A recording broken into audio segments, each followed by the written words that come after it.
খাদ্য এবং পুষ্টি সবসময় প্রাধান্য পায় অ্যাথলিটদের জীবন আচরণের ক্ষেত্রে, যে বিষয়টিকে গুরুত্ব দিয়ে অনন্য উদ্যোগ নিয়েছে প্যারিস অলিম্পিক। আসন্ন গেমসে ভিলেজে থাকা অ্যাথলিটদের এবার সরবরাহ করা হবে অর্গানিক ফুড, যার অধিকাংশই নেওয়া হবে ফ্রান্স থেকে।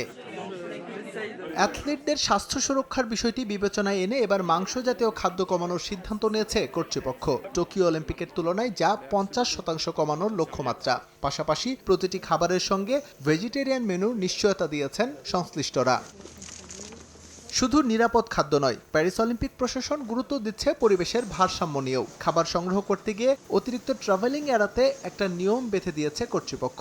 এই নিয়মের আওতায় প্যারিস থেকে 250 কিলোমিটারের মধ্যে সব খাবার সংগ্রহ করতে হবে। অতিরিক্ত গাড়ি চালানোর ফলে কার্বন নিঃসরণ কমাতেই এই উদ্যোগ। অ্যাথলিটদের জন্য স্থানীয় খাবার ব্যবস্থা করা আমাদের জন্য খুবই গুরুত্বপূর্ণ। তারা বার্গার পছন্দ করে, আমরা এটি সরবরাহ করব একটু ভিন্ন উপায়ে। আমরা প্যারিসের খুব কাছাকাছি অবস্থান থেকে খাবার সংগ্রহ করব, কারণ কার্বন নিঃসরণ কমানোর বিষয়টাও আমাদের ভাবতে হচ্ছে।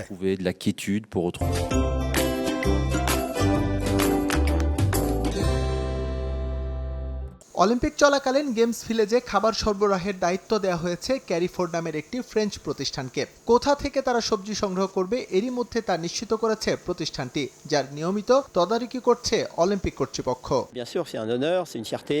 এটা অবশ্যই আমার জন্য সম্মানের, একই সঙ্গে গৌরবের। পুরো পৃথিবী থেকে অ্যাথলিটরা এখানে আসবে। এটা বৈশ্বিক ইভেন্ট। আমি খেলা ভালোবাসি এবং স্তাদে দো ফ্রান্সে অ্যাথলেটিক্স ইভেন্টটি দেখতে যাব। তারা আমার ক্ষেতের সবজি খাবে, এটা ভাবতেই ভালো লাগছে।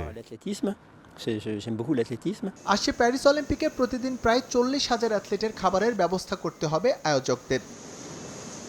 এস এম ইকবাল, সময় সংবাদ।